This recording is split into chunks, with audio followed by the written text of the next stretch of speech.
সময় থাকতে থাকতেই নিজেকে বদলাও, সময় থাকতে থাকতে নিজের পরিস্থিতিকে বদলাও। না হলে সময় একদিন যখন তোমার জীবনটাকে বদলে দেবে তখন তুমি সেটাকে মেনে নিতে পারবে না।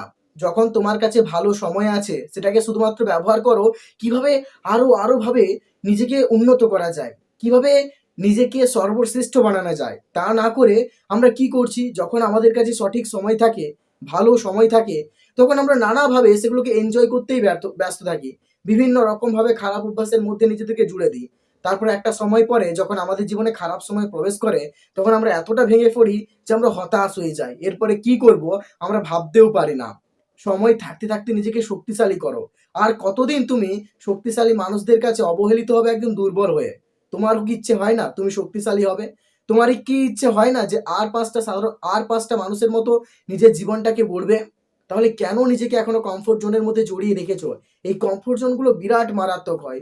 এগুলো কখনোই তোমাকে এর মায়াজাল থেকে বেরোতে দেবে না। তুমি যখনই চেষ্টা করবে এগুলো তোমাকে তাদের কাছেই টেনে নিয়ে আসবে। কিন্তু তুমি যদি চেষ্টা করো না, সব পারবে। তোমার হাতে সব কিছু আছে। মানুষ চাইলে সব কিছুই পারে। তোমাকেও পারতে হবে। এখান থেকে বেরিয়ে আসো। তুমি একটা সুন্দর জীবন পাবে। যখন তোমার জীবনে খারাপ সময় প্রবেশ করছে তখন তুমি ভাবছো যে তোমার যে এত খারাপ অবস্থা বোধহয় আর কারণে, তুমি ভাবছো যে বাইরে সবাই ঠিক আছে। কিন্তু যদি একটা বার লক্ষ্য করো তাহলে দেখতে পাবে আজকের প্রত্যেকটা মানুষের জীবনে কোনো না কোনো সমস্যা আছে। আর প্রত্যেকটা মানুষই চাইছে তাদের সমস্যাগুলো লুকিয়ে রাখতে হাসি দিয়ে। কেউ আজকে কারো কাছে প্রকাশ করতে চায় না। কেউ আবার তাদের সমস্যাগুলোকে লিখে রাখে শুধুমাত্র হালকা হওয়ার জন্য। আজকে কেউ কাউকে বিশ্বাস করতে পারে না, তাই তাদের মনের কথাগুলো তারা লিখে রাখে, আজকে আর প্রকাশ করতে পারছে না। সেগুলো বুকের মধ্যে চাপা রাখছে আর কষ্ট হয়ে থেকে যাচ্ছে তাদের বুকে। যন্ত্রণা দিচ্ছে, কষ্ট দিচ্ছে, তবু তারা সেগুলোকে সহ্য করছে আর বাইরে হাসে খুশে বেড়াচ্ছে, যাতে মানুষ তাদের কষ্টগুলোকে বুঝতে না পারে।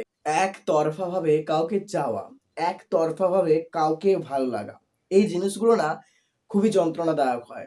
ধরো তোমার কাউকে ভালো লেগেছে আর সেই ভালো লাগাটা শুধুমাত্র তোমার দিক থেকেই আছে। অপর পাশের যে মানুষটা তাকে তুমি জানাতেও পারছো না। আবার তুমি জানালে যে সে অ্যাকসেপ্ট করবে কিনা এই ভয়ে তুমি তাকে বলতেও পারছো না। আর তুমি ভেতরে ভেতরে একেবারে উদ্বিগ্ন হয়ে পড়ছো, অস্থির হয়ে পড়ছো, চঞ্চল হয়ে পড়ছো। তোমার প্রত্যেকটা মুহূর্ত তার ভাবনা তোমাকে অস্থির করে তুলছে। তুমি বর্তমানে থেকেও তুমি নিজের জীবনে কিছুই করতে পারছো না। সেই ভাবনাগুলোই তোমাকে অস্থির করে তুলছে। আর তোমার সাহসও নেই তাকে বলার। এইরকম ভাবনাগুলো, এইরকম ভালো লাগাগুলো, এইরকম ভালোবাসাগুলো প্রচণ্ড মারাত্মক হয়। একজন তিলে তিলে করে তার জন্য উদ্বিগ্ন হয়ে ওঠে আর অপর পাশে থাকা মানুষটা তার অনুভূতির গুলো কথা কোনোদিন বুঝতেও পারে না।